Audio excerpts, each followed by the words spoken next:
Good evening, everyone.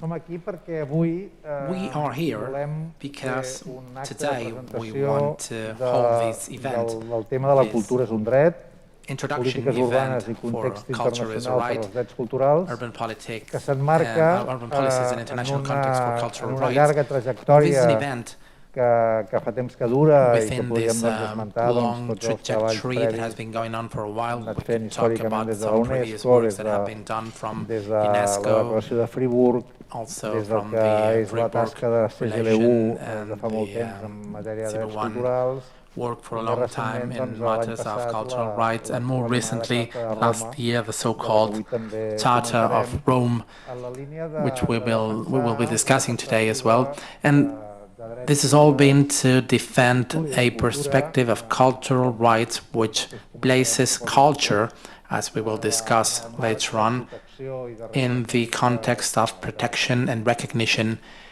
it demands. First of all, I would like to thank everyone participating in this event.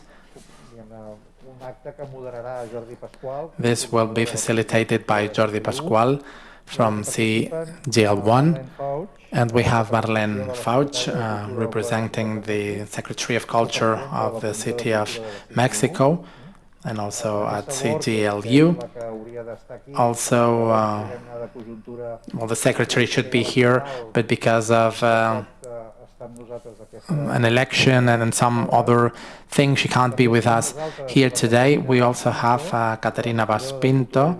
She's Councillor of Culture in Lisbon and also in the Culture Department at CGLU. She's a good friend. Thank you for being here. Also, Luca Bergamo. He's been promoting the Charter of Rome on the right to participate in cultural life. Also, Teresa Badia. She's the Secretary General of Culture Action Europe. And Daniel Granados. He is the Delegate of Cultural Rights from the City Council of Barcelona. He will also tell us about the initiatives that are being promoted from the city in this matter. So we want this to be a meaningful but short event. So we would like to be concise and specific because we understand that such an event, which is also online with the mask and so on, the more agile it is, the better, and we have enough literature on the issue so that we can dig deeper afterwards on the issue. So I will give the floor to Jordi Pasqual right away. Thank you very much, Joan. It is a pleasure for me to be here in this palace with all of you. Thank you and welcome everyone. So thank you for being here at this palace, either being here or listening to us from your offices or homes. The democratic life in the city is founded on the human rights, which mean the equality amongst all people, and they establish the responsibility of the institutions to take measures to develop the rights in all of their dimension. The right to participate in the cultural life is nothing new. It was in the Universal Declaration of Human Rights in 1998 and also in the International Covenant of 1966.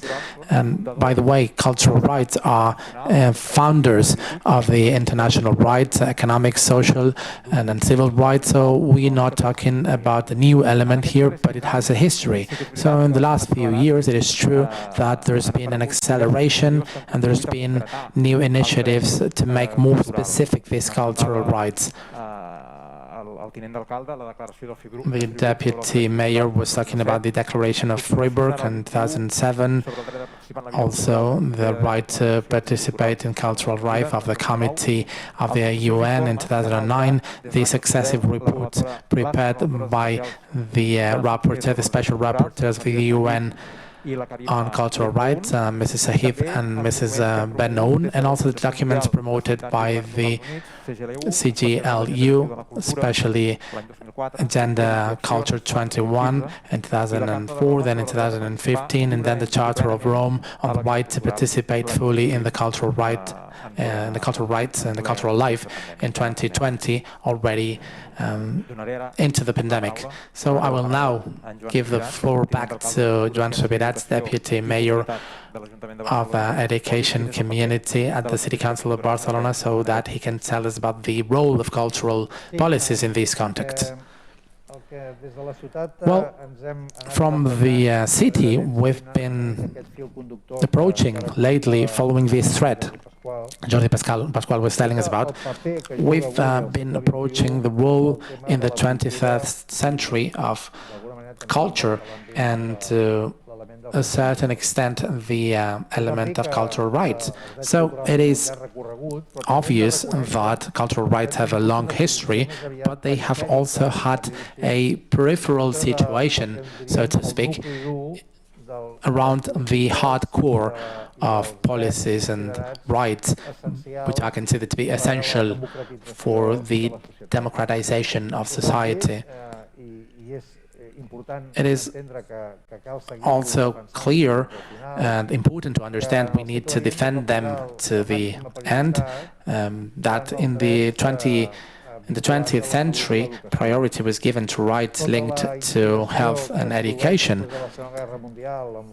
Everything that happened after the Second World War with new constitutions following 1945 in different countries, and then it followed with the Spanish Constitution here in 1978, the Portuguese Constitution. And once liberties had been restored, then the patent state that the essential elements linked to democratization had to be focused again on health and education as the most basic elements that had to be protected and promoted, and this is why they are protected executively in Constitution, so that these are considered to be universal rights for which everyone is liable. And also these very constitutions integrated all the rights, like the right to work, the right to housing or cultural rights, with a lower level of protection. So they are considered to be more aspirational rights, so wishful thinking for the society, but with a different protection level. However, in the 21st century, things have changed, maybe. It's not like the redistribution goals have been achieved and health and education goals have been achieved. It's not like that, but we are also identifying and seeing, and this is being more apparent in the last few years, that culture is also an element that is very much related to a key factor, which is that of personal autonomy and giving meaning to the life experience, so turning experiences into construction of meaning, both individual and collective meaning. So culture adds on to those basic rights, so that the lack of special protection of cultural rights means that these rights, especially in the scope of education, do not develop all the democratizing and redistribution ability they might have. This is nothing new. Everyone knows the work of Bourdieu on cultural capital and so on and so forth. So it's nothing new. But currently, especially in these times of uncertainty, when we can't see clearly what are or people can't see their life and work expectations clearly, it's being made more apparent that there are some clear attributes in the condition of everyone, like experimentation and tolerance and the ability to work in intercultural environments and so on, that are increasingly significant factors. And however, they are in everyone's cultural backpack, in their baggage. It's like, and they go together with, of course, health attributes, which is a central attribute on the discussion on essential needs. They talk about health, autonomy, and critical autonomy as something clear, and culture would be a part of autonomy and critical autonomy essentially. So the aspiration we have as a city, and this is very well reflected in the Declaration of Freiburg and the Charter of Rome, is that cultural rights should have a level of recognition. We can't go from zero to infinity overnight, but they have to have a level of recognition increasingly similar to that of health rights and education rights. So from the city, we are trying to start to implement this framework and this philosophy,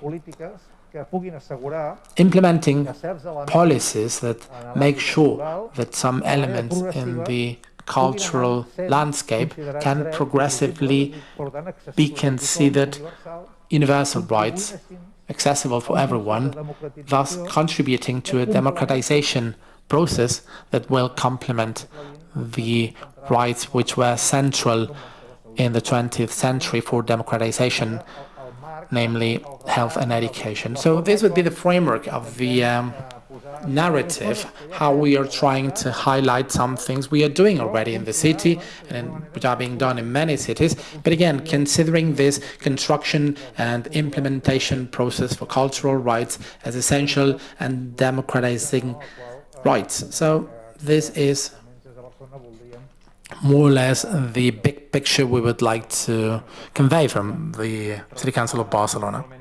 Thank you very much, Joan. And now we will go to Lisbon.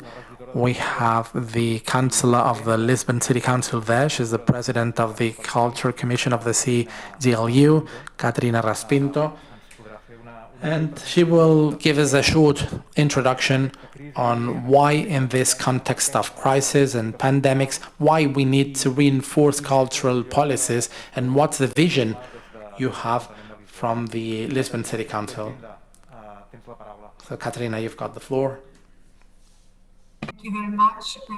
First of all, I would like to thank the invitation to be in this conference and also to congratulate the city of Barcelona and Juan Subirats for launching this idea of this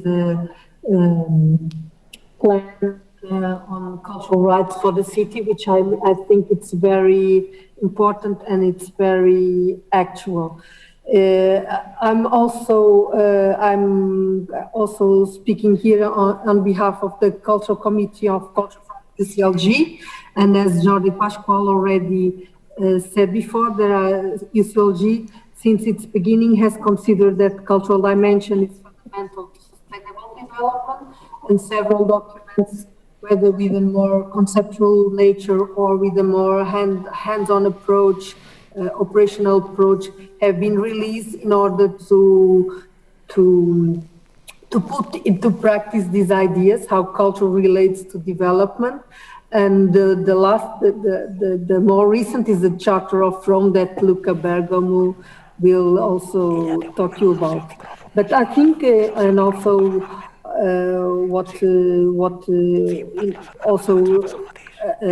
agreeing with what Juan Subirat said, we are in reality, there is nothing new, but in terms of conceptual and our rights and our conceptual programs, documents, but there is a need to really actualize and reinvent the concepts and making them work for the reality that we are facing now, and which is a very difficult and special reality. It was the problems and the dilemmas were already here before the pandemic, but the pandemic only accelerated them, mainly because we are living in a globalized world. People, ideas, and goods are moving in a very fast, and everything is very fast, and everything is very disconnected.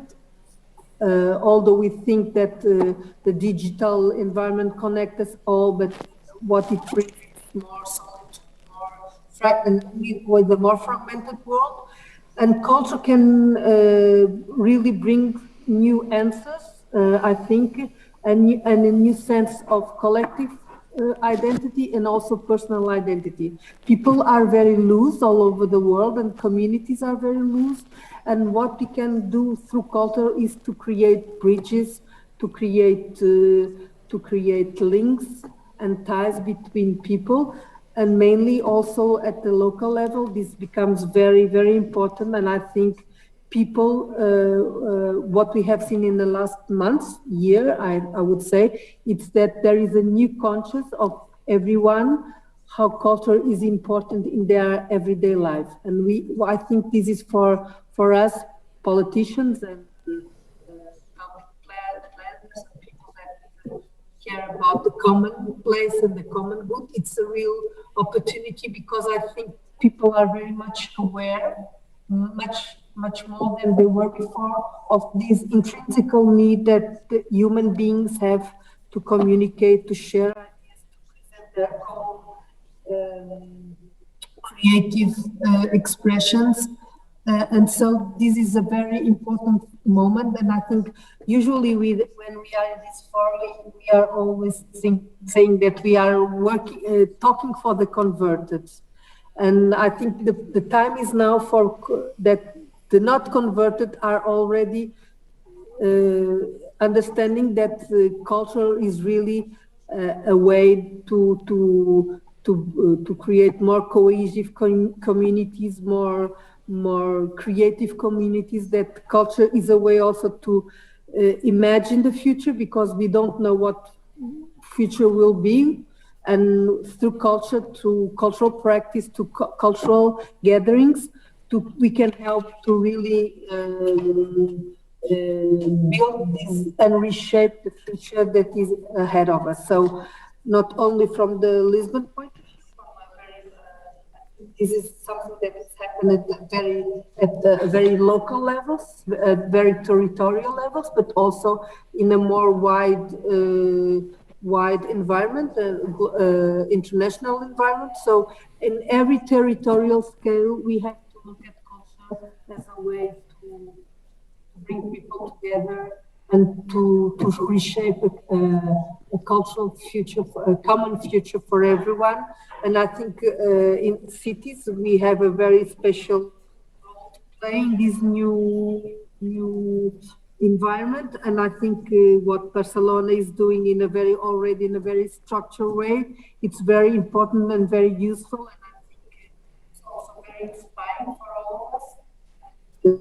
I think we are always thinking about on the same level ideas, but it's very important for us to share the way we are implementing this new cultural agenda.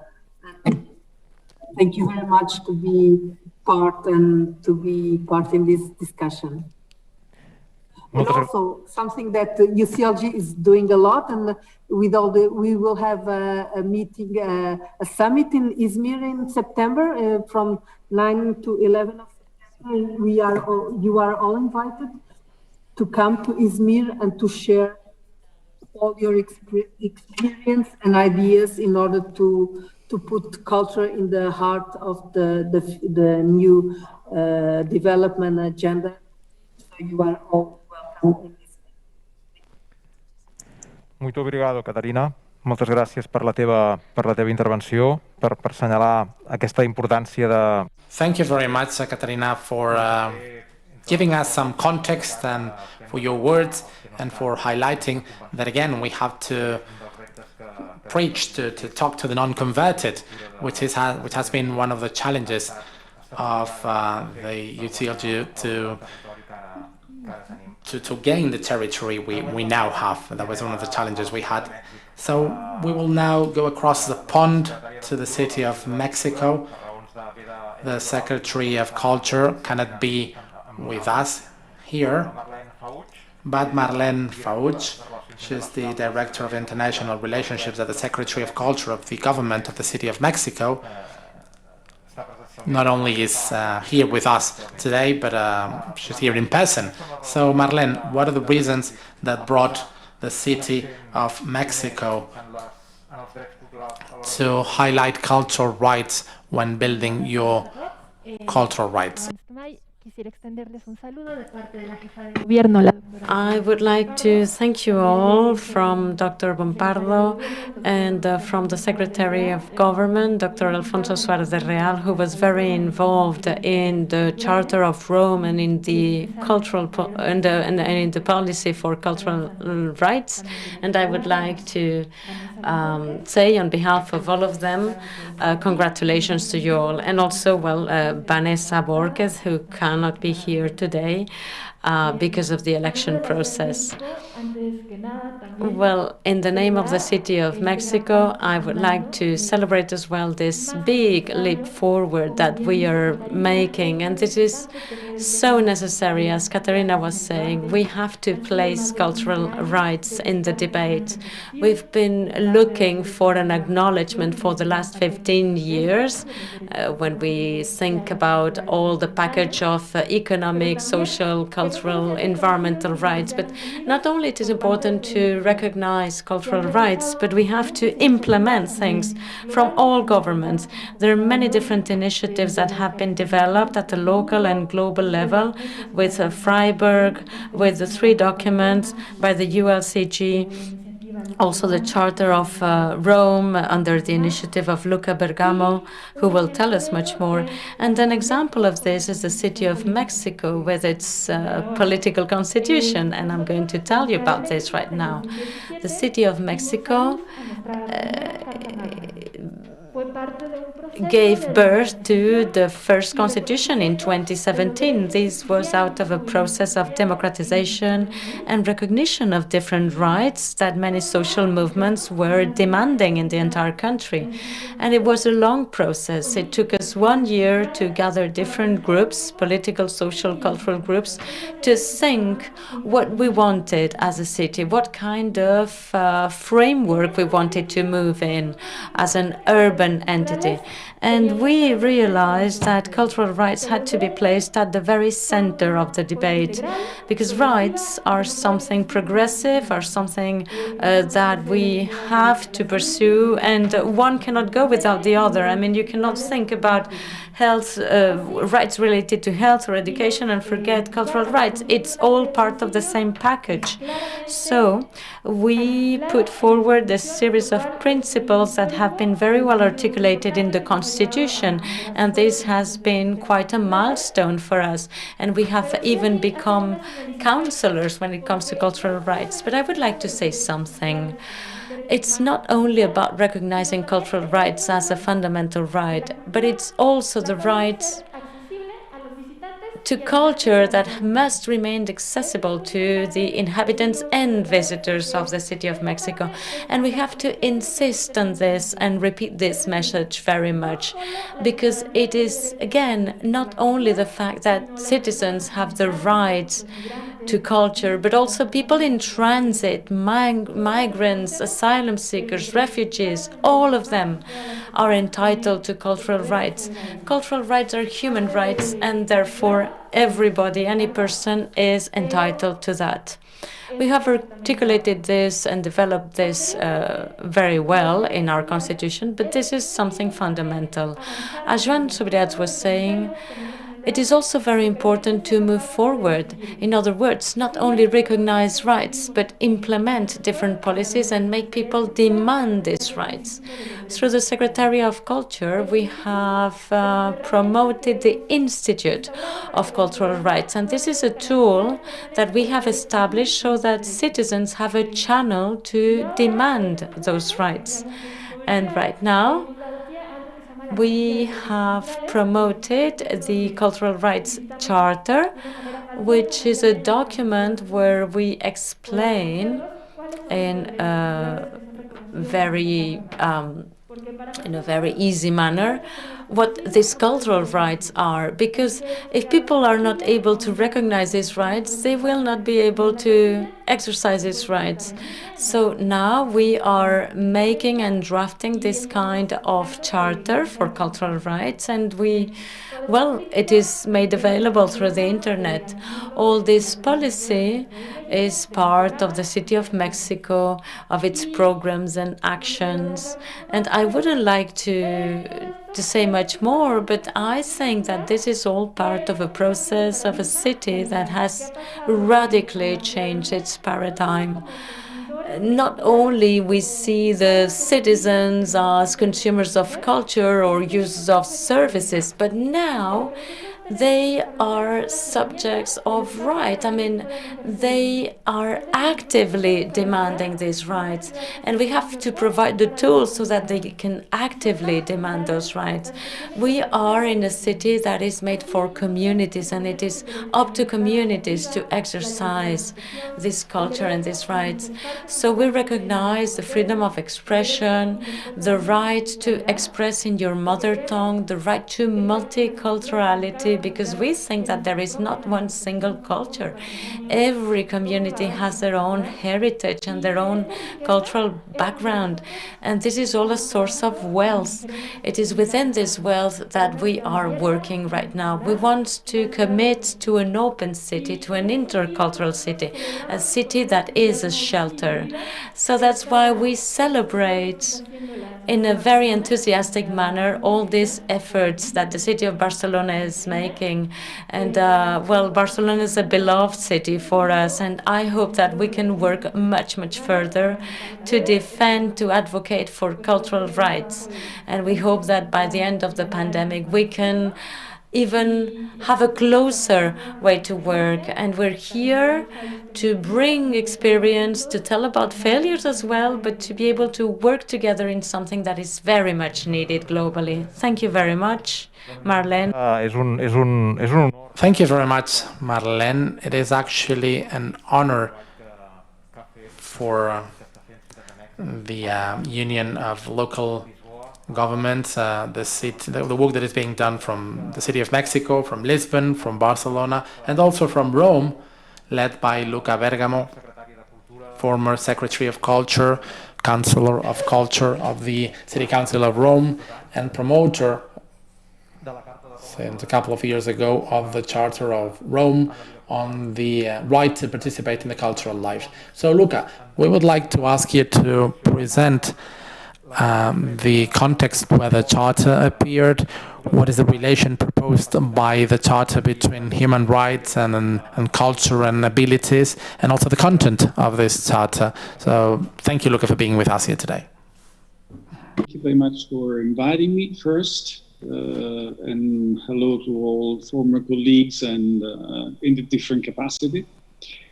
I see also Tere Badia, Secretary. And I think that, basically the work we start together, and it's been a collective work, is to be said. Yes, we had some kind of initiative while I was Deputy Mayor in Rome, but it has been a collective work, resulting from the dialogue of 45 cities plus 40 international networks and 100 experts.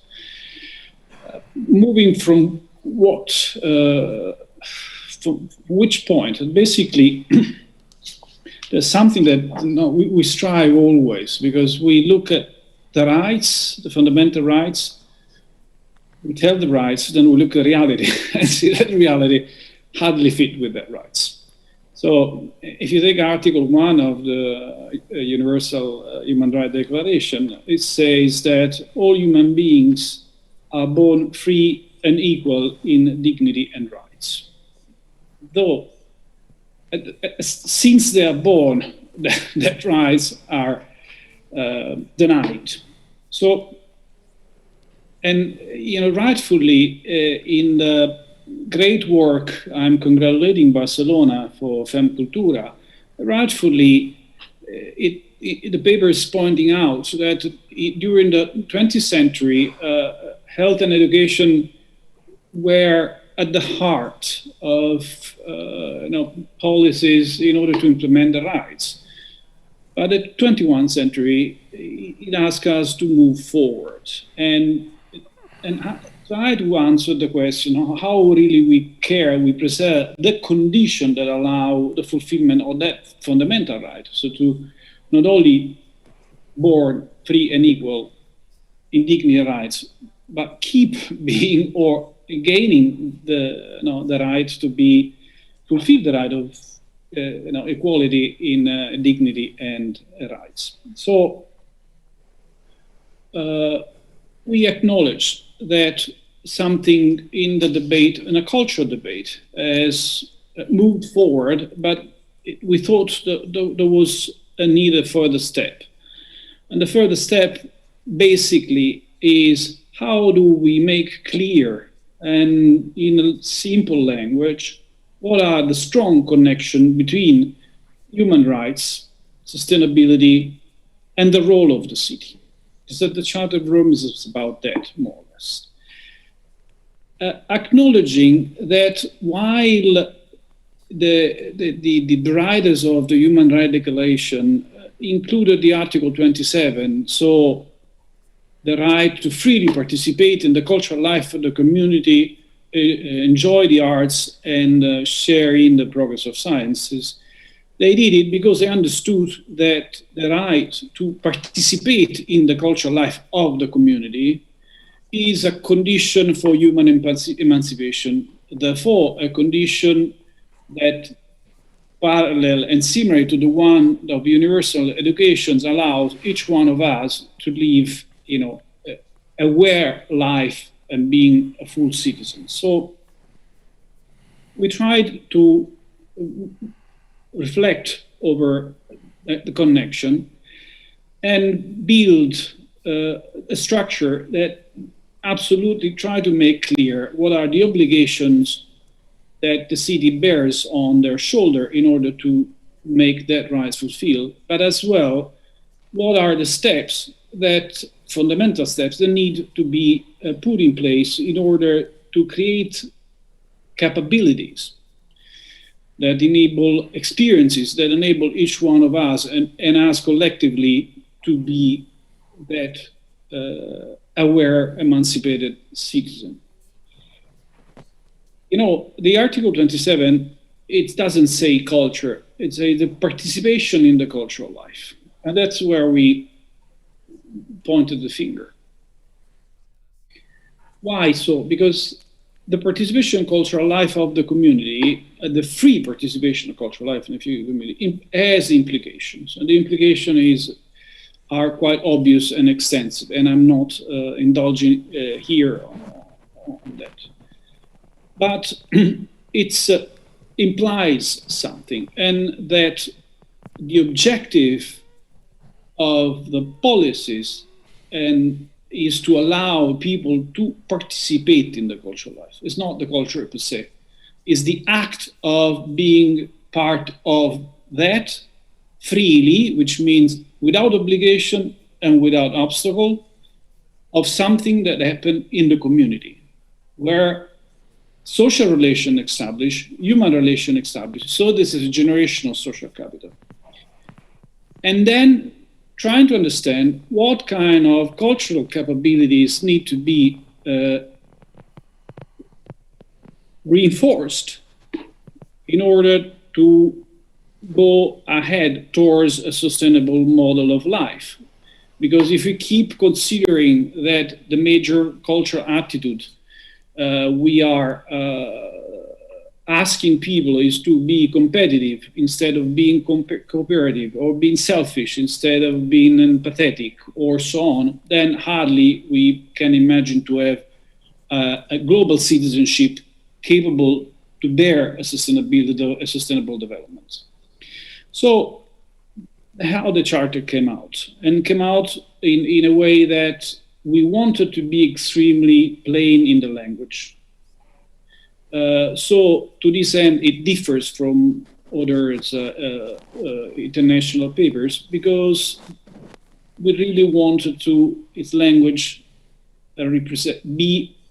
not being an obstacle to access, and is written in a way that it can be taken on by cities, but it can be taken on as well by cultural institutions. What's basically the Charter states? It states that, what I said before, then the cities bear the responsibilities to remove the obstacle that prevent the fulfillment of that rights.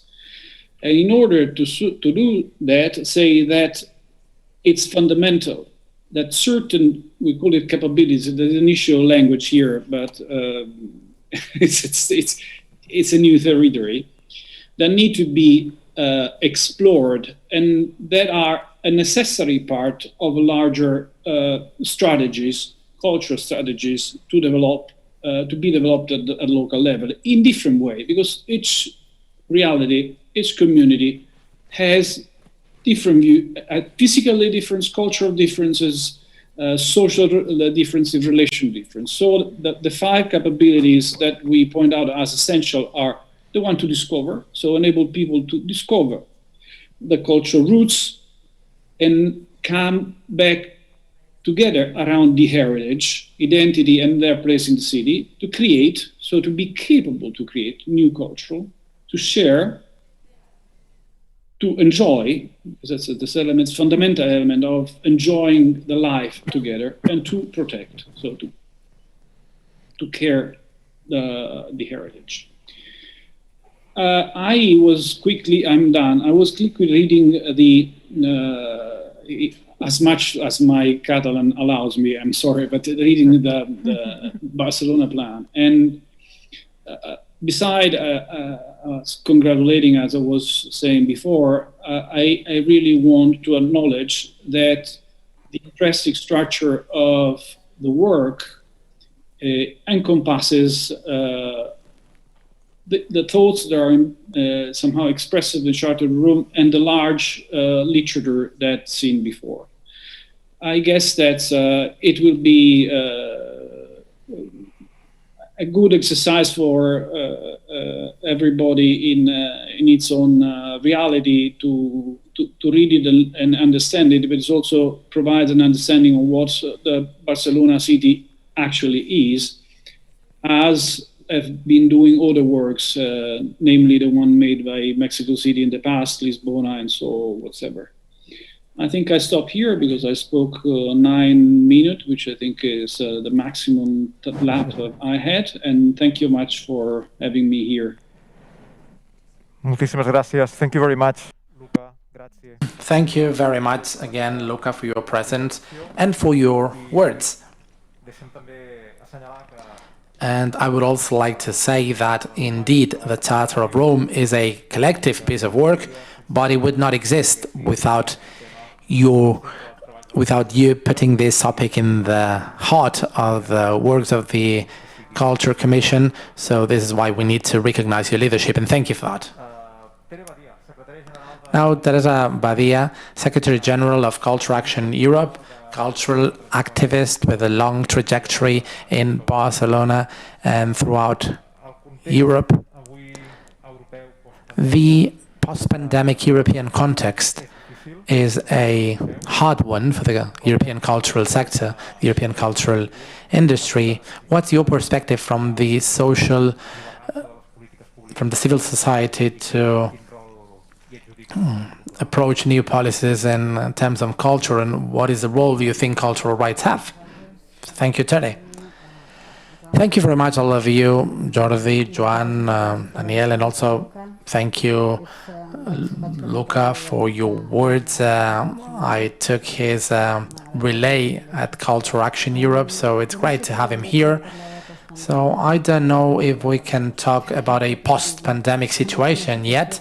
I think we're still not pre or post-pandemic. We are in the middle of it yet still, and we have to wade these difficult waters somehow.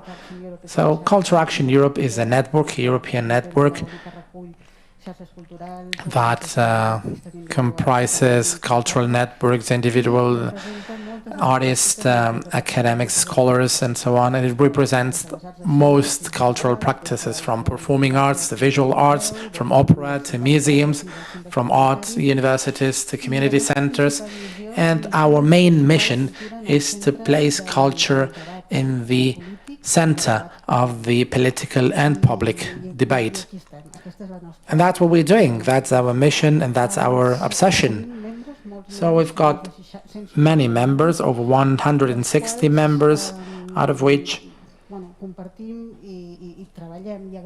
We all share and add knowledge and different practices, and altogether we've been following closely the impact of COVID-19 on the cultural context in many European territories.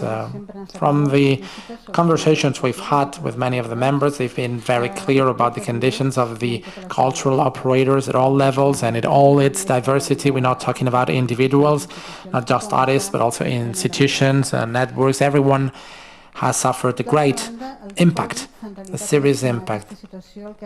Also, COVID-19 has accelerated trends and exacerbated cultural, social, and economic weaknesses that already existed.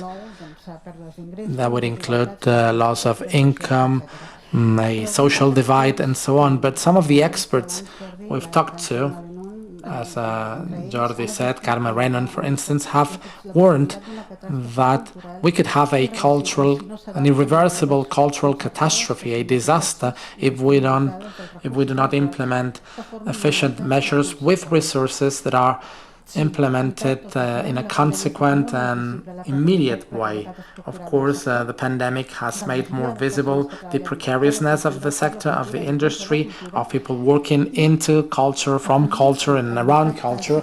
And if we add the health, social and economic impact of the pandemic, in the case of culture, we need to add the precarious structure it had from the baseline, so the fragile situation of small projects and organizations and artists and so on and so forth.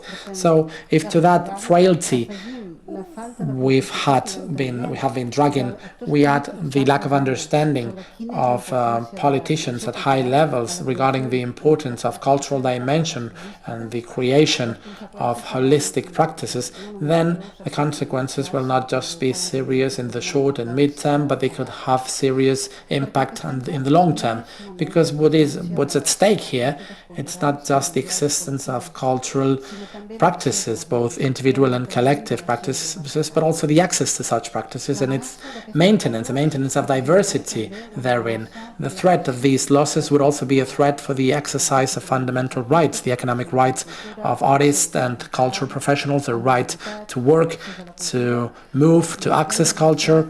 We've waived this freedom of meeting and the freedom of movement because of the protection of public health, but we need to recognize that this has been an attack on fundamental rights, and it is also an attack on the cultural rights of everyone. This is why we want to keep on monitoring this decrease in cultural rights so that we can restore the former situation once this health care crisis is overcome. So recognizing the interconnection between the cultural dimension and the systemic situation and the social fabric, that's something fundamental, because culture is a process collectively fed, and it is strongly anchored in the interdependence between artists and society.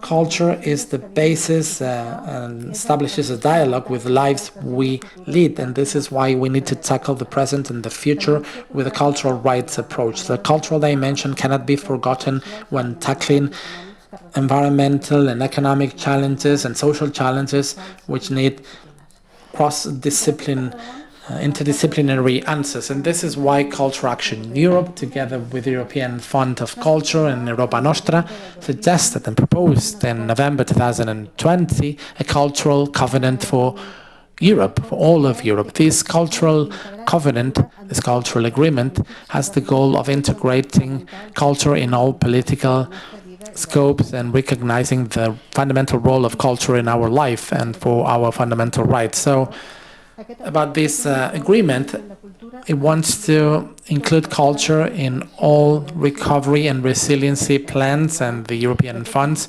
will get here for all member states, ensuring these recovery funds will eventually reach all cultural agents, all of them, not just the large institutions, and devoting at least 2% of these plans, of these funds, to the recovery of culture. which is not so much, taking into account that the contribution of culture to the GDP of Europe is 4.2%. Secondly, we want to make sure that the funding and financing of culture is integrated with other relevant programs and actions from the EU, basically programs such as Horizon Europe, the digital agenda, cohesion funds, and for regional development, as well as European outer action. We also make a call to reconsider the position of artists and creators and cultural workers through the promotion of a European framework for the statute of artists and cultural workers, recognizing their hybrid work, their atypical work. This is something fundamental as well. This is why we need to enable these measures to improve working conditions, advances in terms of social security, a just remuneration, a just compensation, a fair compensation, and using all the mechanisms available in the rule of law. And also the freedom of artistic expression is an essential counterbalance to injustice, and it challenges and it stimulates public debates. Also, we want to recognize the interdependence of all human actions. Therefore, we need to facilitate this space for experimentation, cultural practice, and we need to ensure access to culture. But we also need to go beyond that, and we need to bring culture to interdisciplinary debates. This is urgently required to tackle the contemporary challenge. We claim the inclusion of a cultural perspective when European policies are developed in the 2030 agenda. It should be actually the fourth pillar of this agenda, and we want to include it in the Green Pact and the Action Plan for Democracy, because for an inclusive and fair and sustainable development, we need to have this cultural dimension included. The cultural agreement we are proposing places culture as a catalyzer. It's not just a request to publicly support culture. It is a call to recognize the interdependence of human activity beyond the approach of the industry. Practices and cultures, cultural practices and cultures mean much more. They are relevant in the diagnosis and the way we understand how we build the realities we live, and they help us being critic about it. Cultural practices build and tell and explain the world, but they also challenge privileges and exclusions and hegemonies and our physical and material conditions. And these details sometimes are ignored, and they are not details actually. Cultural practices have an impact on people and communities and social and economic spheres. So a cultural dimension should be in the center of the debate of all public policies. It should not be an option, but a necessity. This is why it needs to be in the dialogues that build these policies. And this is why this cultural agreement also requests an open governance and the recognition of the action ability of culture, because without that there's no possibility to build common spaces, joint spaces, and educate in justice and equality and exercising fundamental rights. So this is the framework, the European framework, where we are working. Thank you. Thank you very much, Tere. Thank you. And we started in Barcelona with the deputy mayor, then we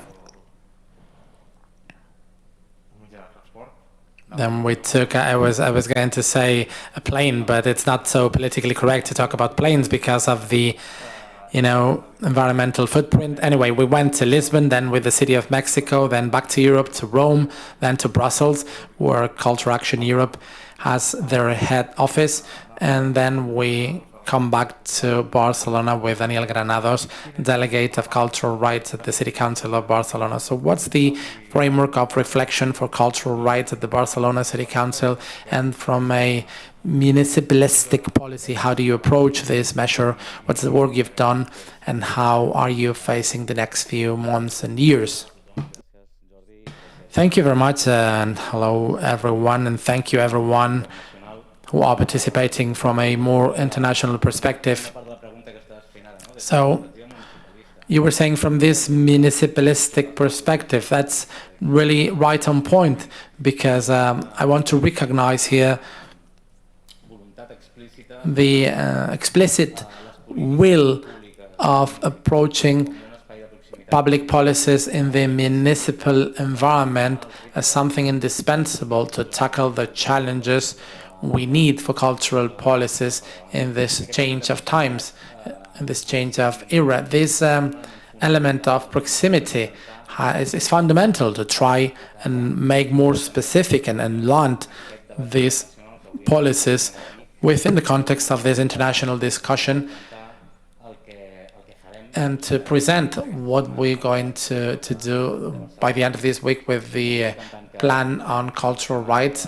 We will present it by the end of the week at the City Council, so this is why I will stick here to the precepts and the starting points, what are the premises and some of the vectors and the drivers which will probably resonate with some of the things that have been said. So, first thing is this municipalistic profile, which is the trenches and the battle horse of the public policies we are defending. There's another element we believe is significant when discussing cultural rights, and this would be that this definition we've heard over and over today, which is the expanded understanding of culture. Culture has a variable concept and a notion that evolves over time, and these new understandings of culture also help implementing practices and cultural practices, but also public policies in this environment. There is a notion of culture which is necessarily alive and transformable, and from the institutions we need to recognize that. So conceptions of culture which are linked to education, to science, to innovation, as Tere Badia was saying, also the relationship between culture and technology, or a relationship which is also important, which is between culture and work. Historically, this has been maybe in the background, and in the current context, we really need to underline that. So, cultural policies go beyond cultural promotion policies and cultures for the and policies for the cultural approach and for the cultural industry. So these open picture for cultural rights and policies led us to prepare this plan, which is a government measure, but not a measure from the government, because it is the result of a 3-4 year long work actively listening the cultural and social fabric of the city, which is already organized from a fundamental starting point, which is understanding that public policies are not just done by the public administration, but there is a fabric committed with the general interest, with the public interest, and from different scopes they also do public policies without being a public administration, and often without having the resources they should have to deploy these strategies for the public interest. So this is why we have been actively listening to make up to create this plan which goes beyond the government again. Some of the principles we've been compiling through this active listening and debates and some spaces for participation, I would like to share some of them. A very clear one is interculturality. Our cities are complex, and without this inherent element to life itself and to the dynamics of diversity, we can't really approach any political proposal which is ambitious and realistic from the perspective of cultural rights. Another element which I want to highlight here is the idea of sustainability, which is also closely linked to culture. And I'm not just talking about the respecting the environment where culture happens, but I'm also making a call here to the social and economic ways cultural work adopts. So we need to have this wider picture. The feminist perspective is also an element that cannot be left out in the current situation. The gender perspective needs to be included in culture policies from within the administrations, but also from without. A new idea of decentralization. We've been talking about cultural decentralization for years. It is clear that it is important and it is working in the right way, but going beyond decentralization and beyond this will to bring cultures to the periphery, where maybe there's no dynamics of a cultural exhibition, but trying to make visible cultural practices which are integrated in the territory from this perspective of the periphery and the center, and also generating the resources to make visible this cultural periphery linked to other dynamics of the public think and the public interest, including the management of mobility, for instance. And ultimately, transparency and accountability is a fundamental element, summarizing some of the principles of this Barcelona plan. Regarding the drivers that help us promote these rights, main one, the one we recognize most from the public administration, is the right to access. Of course, we need to foster public policies that ensure and guarantee access without any kind of discrimination. But this should include the right to cultural participation.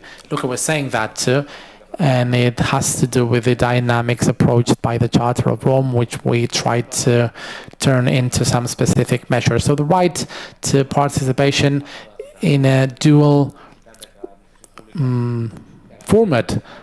On the one hand, the resources so that the citizens can create their own cultural practices and participate, but also from this perspective of new things that have to be valued, the right of cultural sectors and the cultural industry to develop their work in the best possible conditions. So the right to creation, the right to production, the right to experimentation are fundamental rights for us in this strategy to recognize and expand cultural rights. This could not be otherwise. So the idea of cultural work and this political understanding of culture with the ability to introduce the competences, taking into account, of course, the powers and the competences of the city council. But we want to value these necessities and these practices we can actually implement from our institutions. Also, we need to expand the participation of communities and using culture as an element of social capital. That's also fundamental. That's another driver for the plan. And last, we need to be committed to an innovative governance that will transform the governance models of large centers and institutions and integrating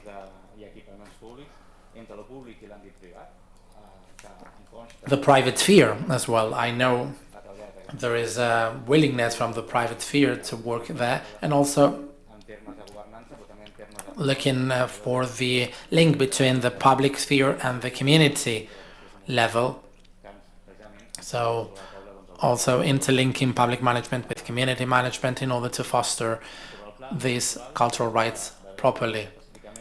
Regarding the actual cultural rights, we have 9 government measures and 100 actions that want to implement specific practices and mechanisms inspired from these international documents. The first one, for instance, is linked to this idea of culture in the neighborhood and having new cultural centrality, so very linked to the right to cultural practice. The second measure is linked to grassroots culture, which is a precarious space and needs some answers, and the promotion of the cultural industry,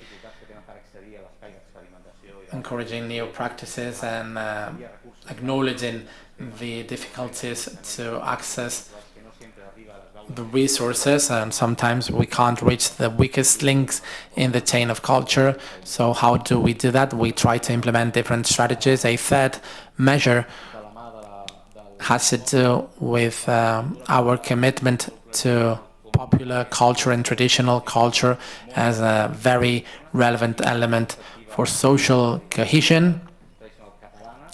So Catalan traditional culture, but also new traditional cultures in the city, which need to be recognized from this perspective of interculturality. So it's not just about generating and consolidating resources for this fabric, but also about guaranteeing and promoting new regulatory frameworks to guarantee these practices can be carried out in the best possible conditions.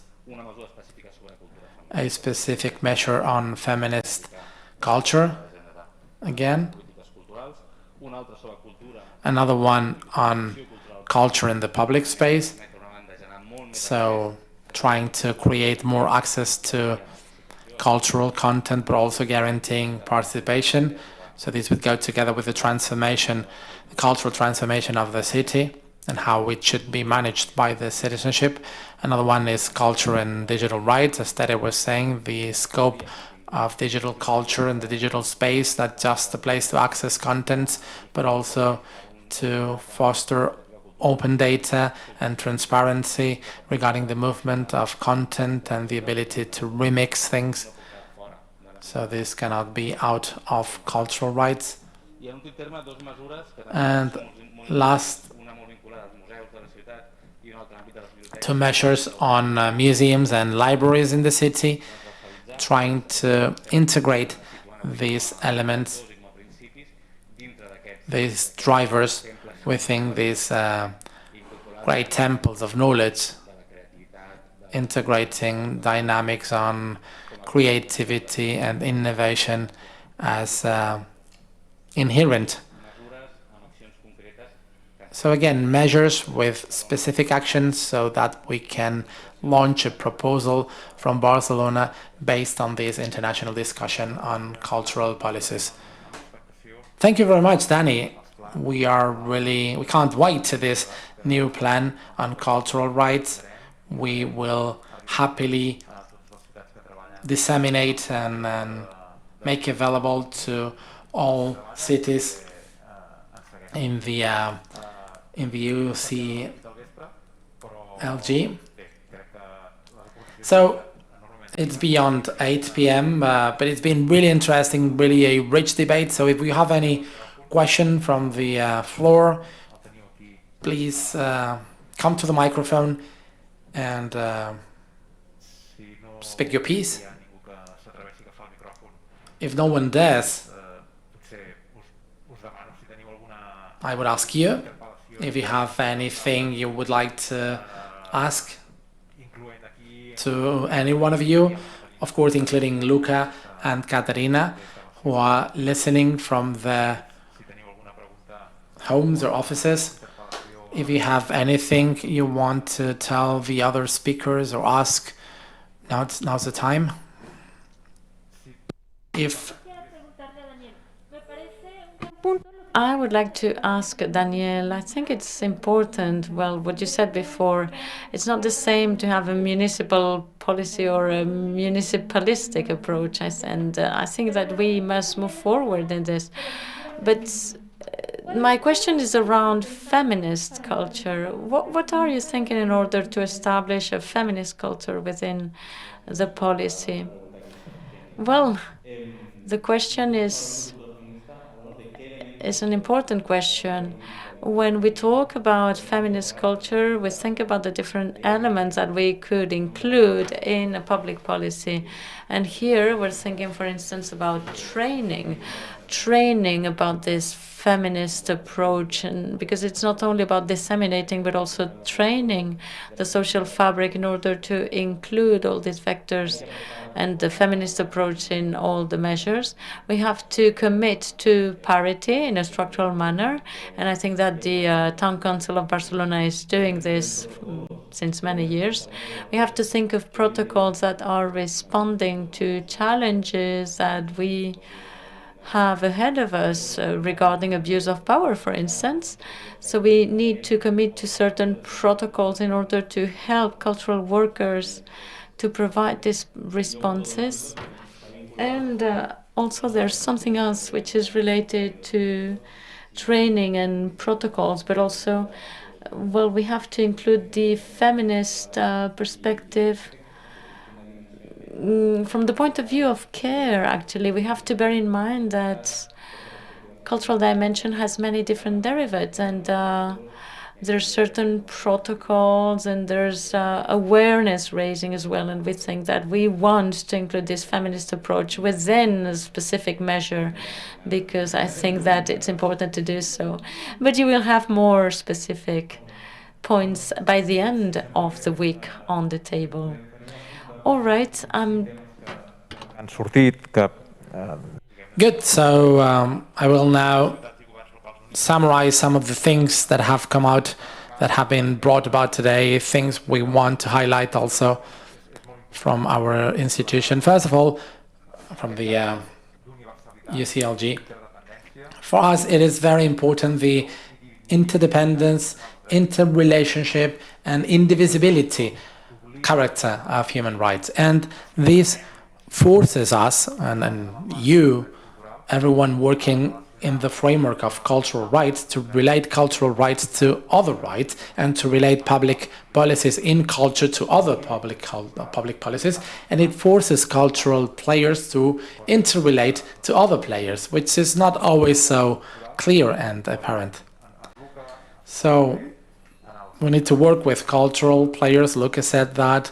Also, it's been said by Danny, by Tere, by Joan.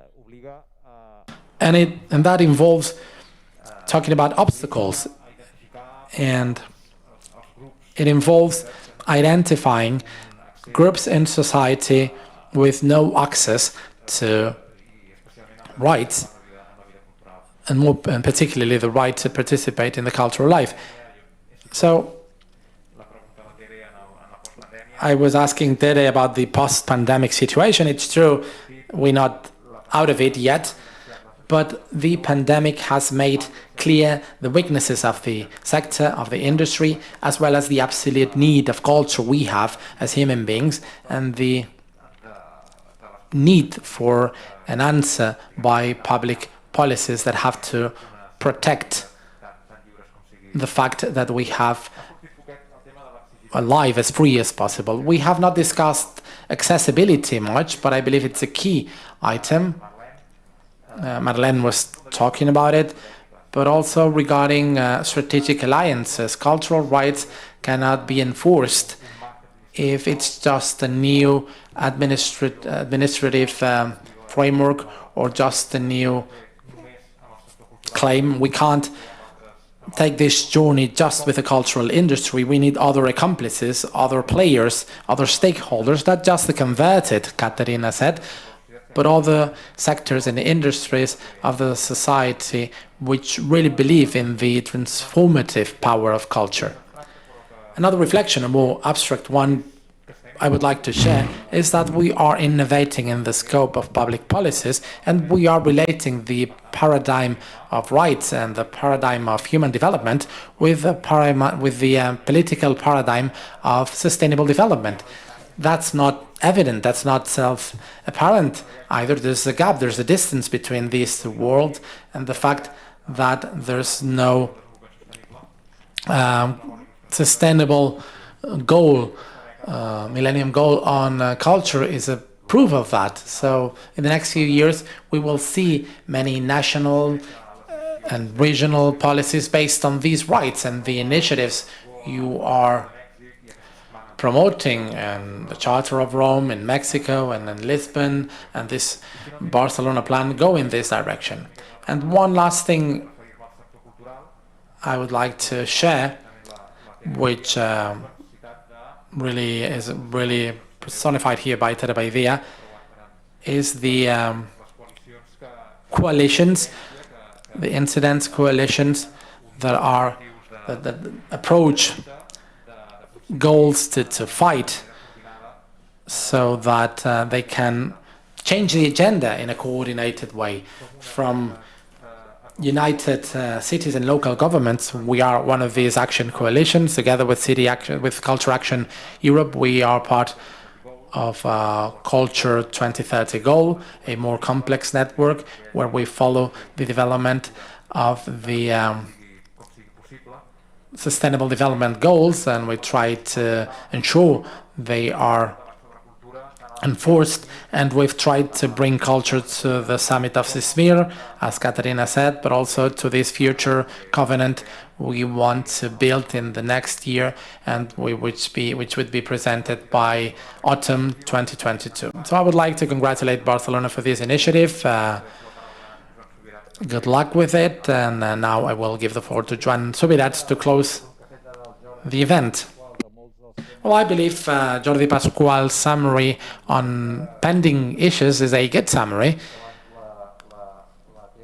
Tere said before that we don't need just culture to understand and interpret where we are at, but also to understand the ability to discuss and interrogate and challenge and innovate and somehow preserve our agency capability. So what we are trying to do with these plans is try and look for these complicities, for these supports.